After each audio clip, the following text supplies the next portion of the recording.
The first red flag wasn't Preston's smug little smirk. It was the fact that the email summoned her to the HR office at 7:58 a.m. with no subject line and the word ASAP typed in all caps like a panicked toddler trying to play grown-up. Sloane hadn't even finished her second houndstooth coffee after fighting I-35 traffic when she walked in and saw the kid already perched in her usual chair like he owned the air in the room. Preston Blake, all 28 years of entitlement, squeezed into a slim-fit blazer and overpriced haircut, didn't even look up when she entered.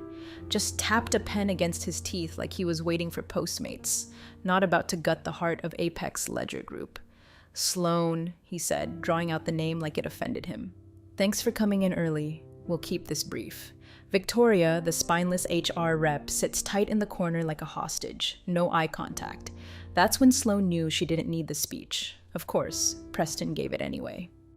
After reviewing departmental efficiencies, he began, using a phrase he definitely read off LinkedIn that morning. "We've concluded your role has become non-essential. We're streamlining legacy costs and bringing in fresh perspectives. Effective immediately, you're relieved of your duties." He actually smiled like he just solved world hunger by axing the woman who kept this entire quantitative analytics operation from collapsing into flaming chaos. Sloane didn't flinch, no begging, no angry monologue. She just adjusted her blazer, slid the company-issued laptop across the table like she was handing him a dead goldfish, and stood.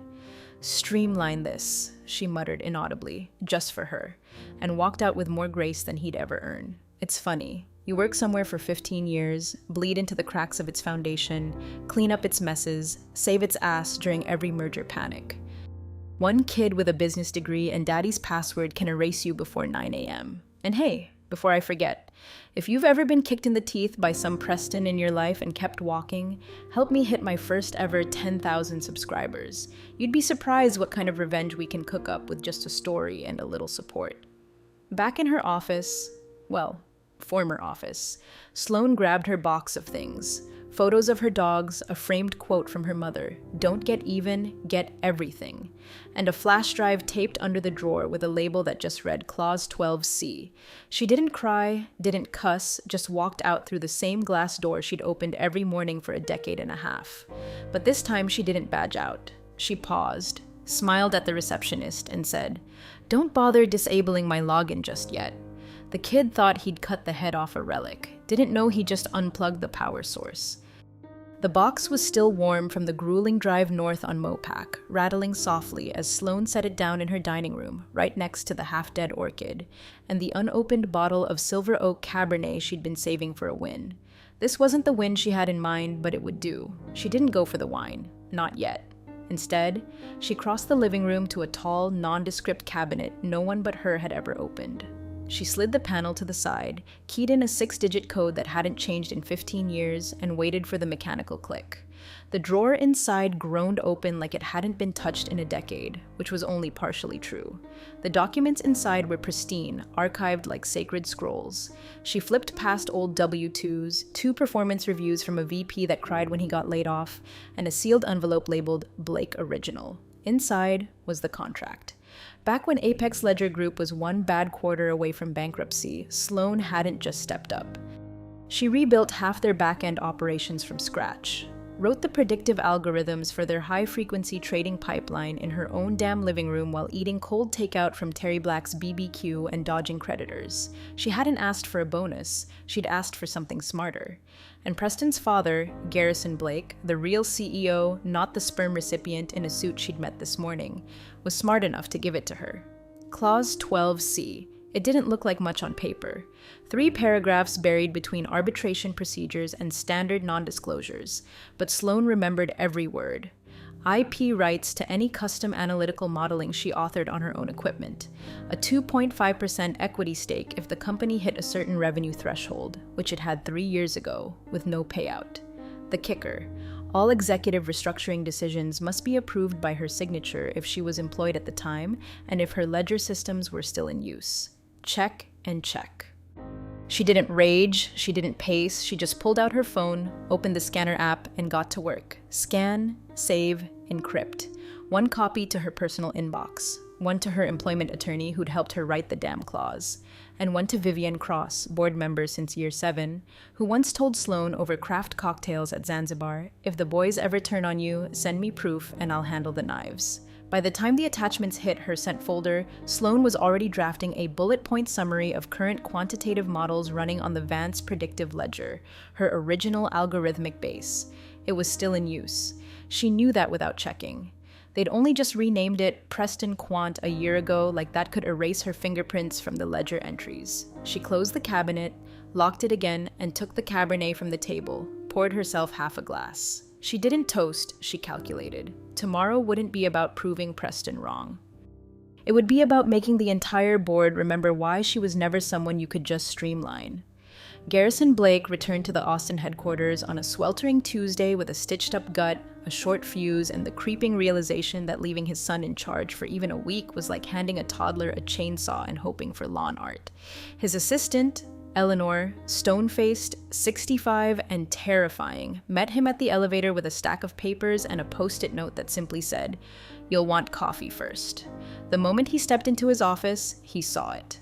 Sloane's scanned contract printed in triplicate, neatly clipped and placed dead center on his mahogany desk like a legal landmine. His heart sank before he even read the header. Clause 12C was circled in red. There was a brief flicker of hope. Maybe it was a misunderstanding. Maybe she was just making noise, trying to leverage sympathy on her way out. But then he saw the signature at the bottom. His signature, notarized. The date matched the week after their server farm liquidation crisis. Sloane had pulled the entire firm out of the flames with a quantitative model she built on a laptop older than Preston's last girlfriend. He sank into his chair, stomach nodding again, but this time not from surgery. "Eleanor," he said. She poked her head in, already texted him. "He's coming." Garrison didn't say thank you. He just rubbed his temples and stared at the clause again, reading it like it was a death sentence he'd written himself. And maybe it was. A knock. Preston breezed in, all swagger and Spotify confidence. "Welcome back, old man. Glad to see you survived." Garrison didn't look up. "Did you fire Sloane Vance?" "Yeah, don't worry. Totally legit. HR signed off." Her role's ancient, and frankly, she was kind of dead weight. Preston plopped into the guest chair, leg bouncing. "You're always saying we need to cut costs." "Well, I cut." Garrison looked up slowly, eyes narrowing.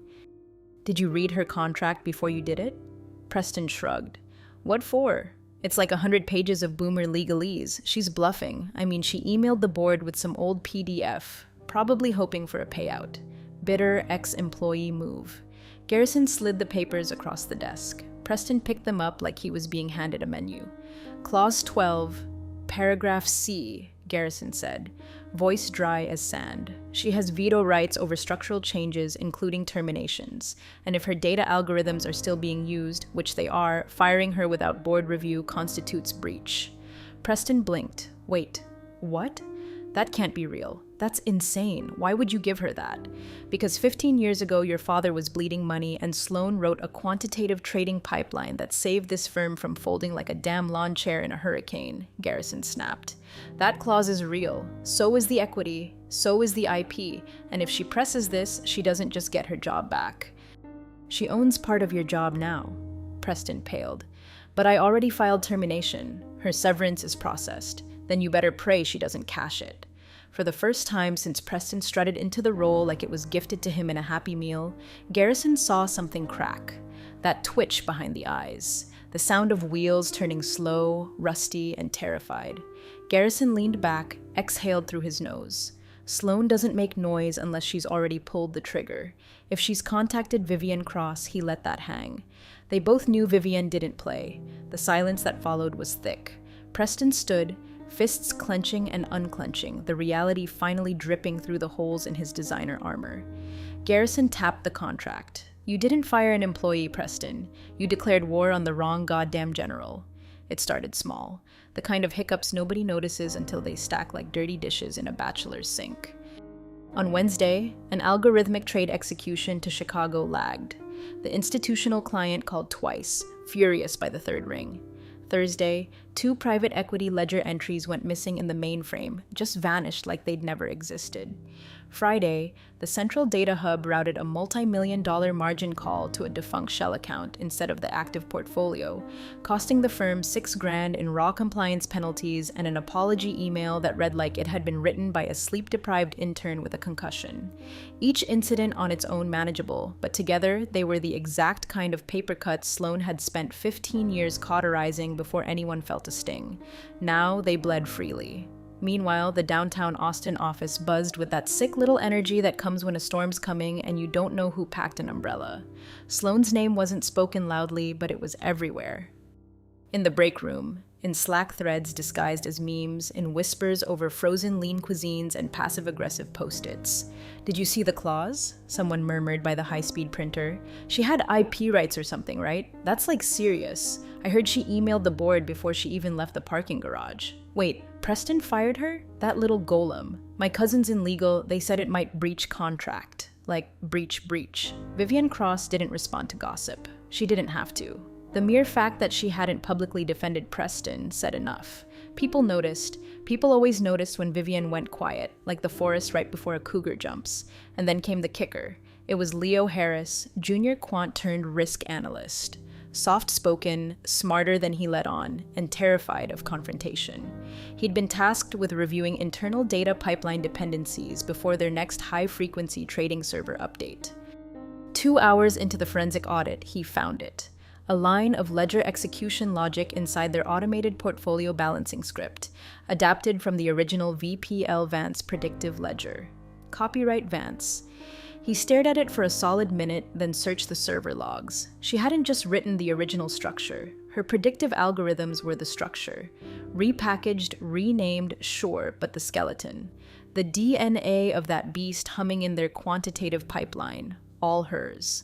Leo did what any smart junior did in a corporate horror movie. He quietly screenshotted everything, zipped it in a folder labeled just in case, slipped the printout onto his manager's desk with a sticky note that said, "Think we owe Sloan royalties." That sticky note made it 3 desks over by lunch. HR saw it by 3 p.m. Legal by 5. By Monday, Garrison's inbox had 15 different threads with the subject line, "Urgent. Vance IP rights." Sloan never said a word, never tweeted, never posted some vague "God closes a door" status on LinkedIn. She didn't have to. Absence was its own form of presence. Like a missing beam in a house you thought was sound until the roof sagged. No tantrums, no threats, just quiet chaos. And somewhere behind all those flickering Bloomberg terminals and stressed-out middle managers praying Preston didn't call another town hall, one truth became colder than fact. Sloan Vance wasn't just a former employee. She was now a loaded gun the firm had tossed onto the boardroom table and dared not pick up. Subject line, Notice of Contract Breach Clause 12 CIP Ownership Review. Sent at 6:02 a.m. just as the downtown building lights flickered on and half the C-suite still had pillow creases on their cheeks. Sloan's timing was always surgical. The email was short. 5 paragraphs, 0 fluff, no angry language, no frothing demands, just precision. Dear board members, on my termination date, I was informed without prior board consultation or approval that my role had been eliminated. As outlined in my employment contract clause 12C, such restructuring actions are subject to approval due to the active deployment of the Vance Predictive Ledger, VPL, quantitative architecture, and associated IP. This termination occurred while said systems remained in core operational use and without formal consent. For your reference, I have attached documentation of IP contributions, active ledger execution algorithms still in live deployment, and a signed copy of the original agreement.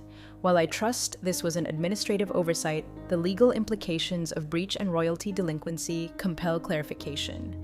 I remain available for resolution discussions.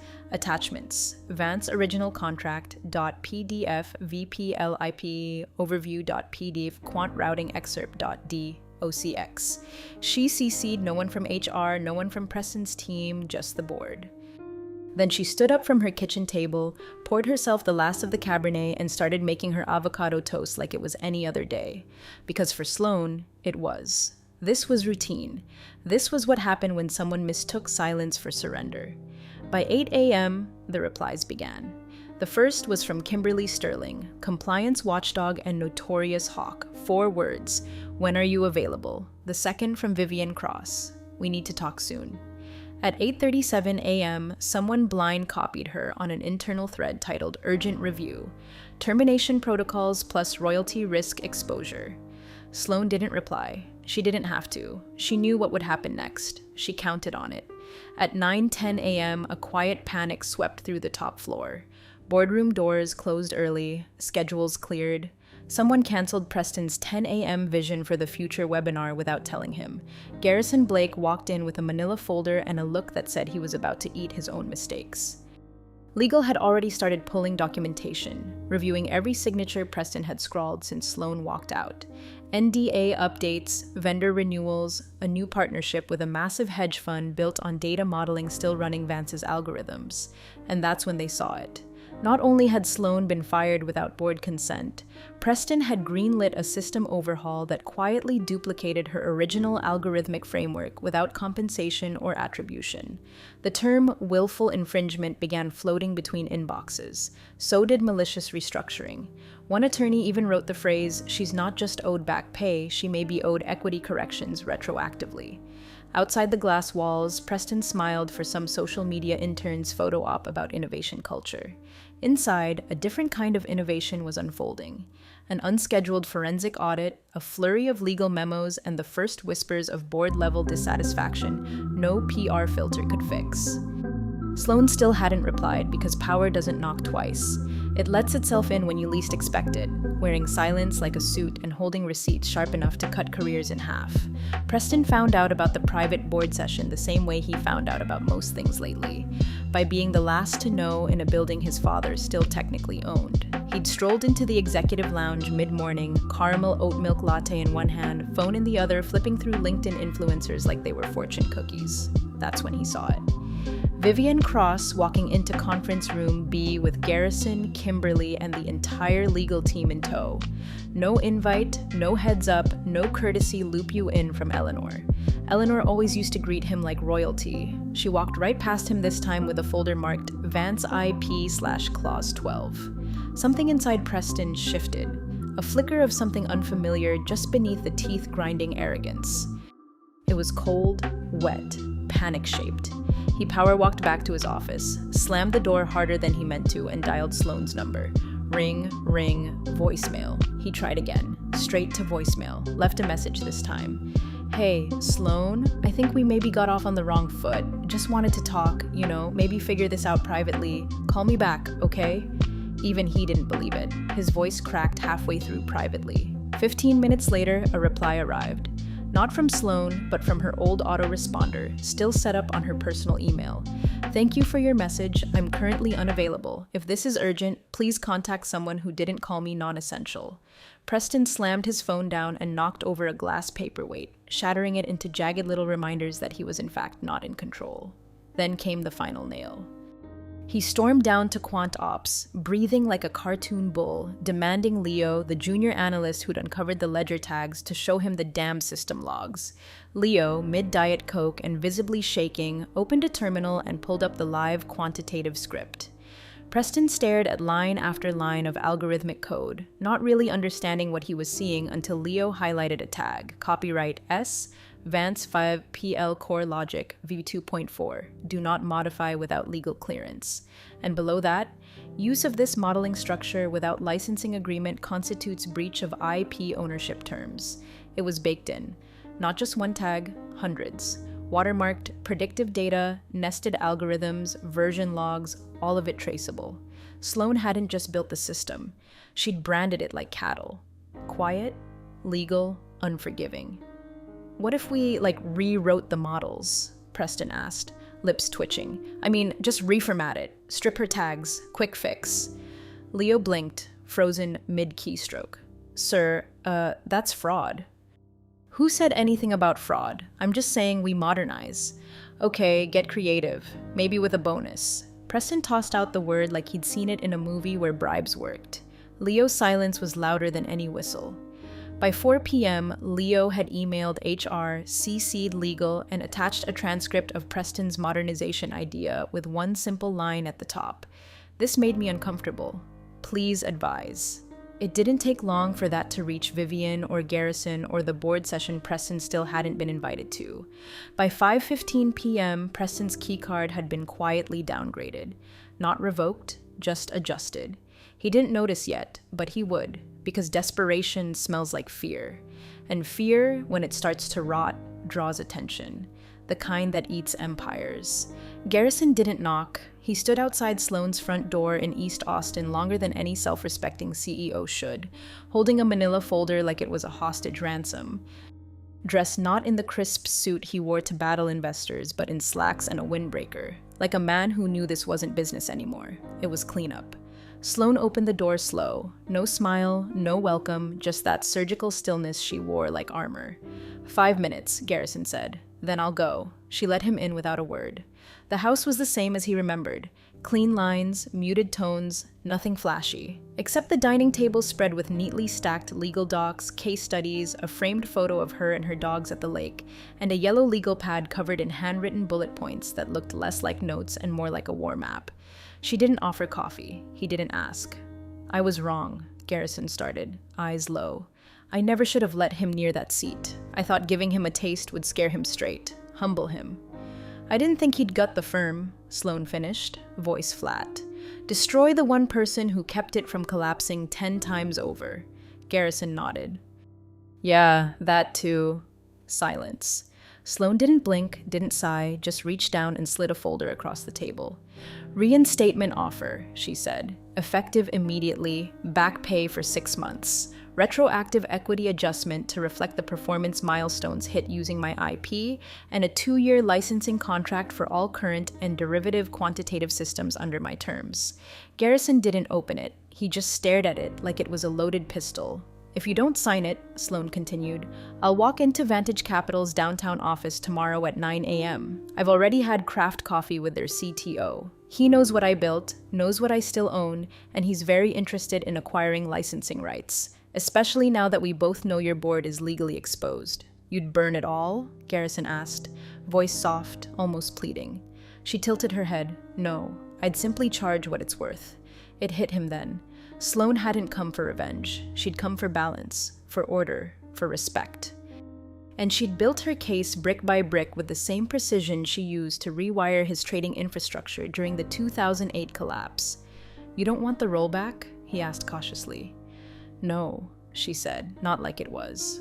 But I'll take something better, something cleaner. He nodded, hands trembling slightly as he reached for a pen. I'll handle Preston, Garrison said, almost to himself. He's still my son, but Sloane held up a hand, calm, icy.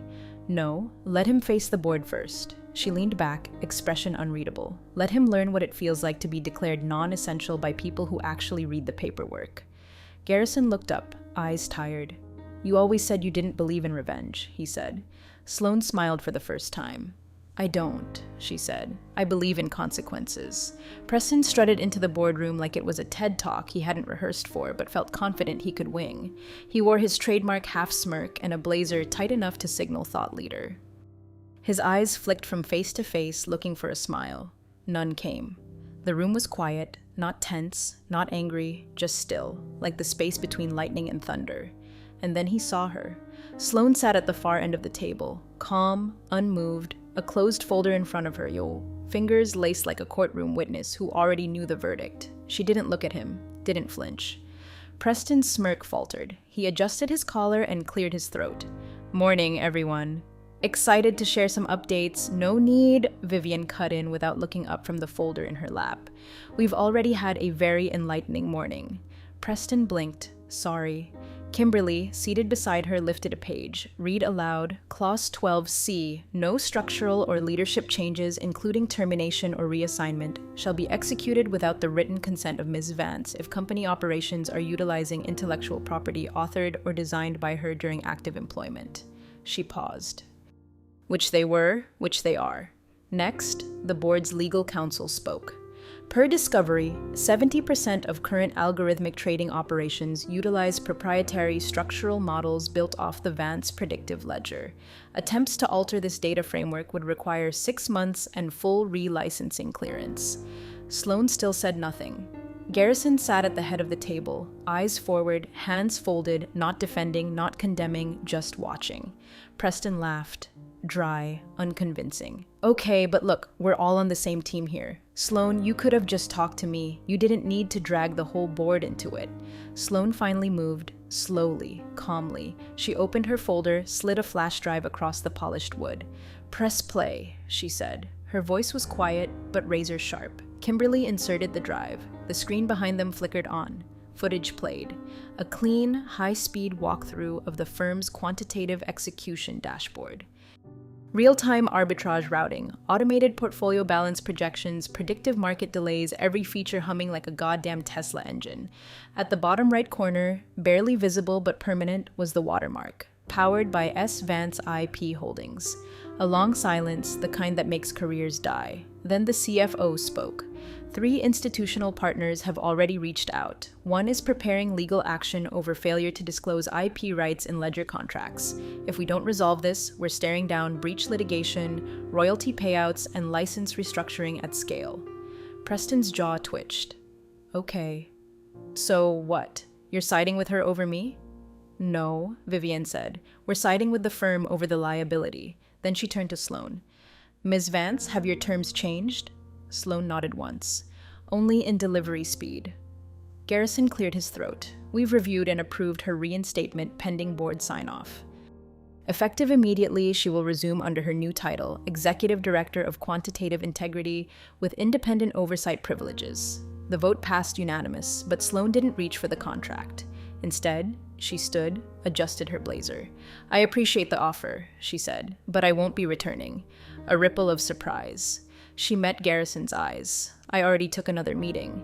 Vantage Capital. They made me an offer I'd be a fool to refuse. Full licensing autonomy. No Blakes involved. Preston opened his mouth to speak. Sloane cut him off with a glance that hit harder than any scream. Then she gathered her folder, walked to the door, and paused. To whoever replaces me, she said, not looking back. Start by changing the system passwords. I don't trust what's still in his inbox. And with that, she left, calm, complete, untouchable. Preston slumped into a chair, sweat creeping through his designer collar as the board began quietly discussing interim leadership.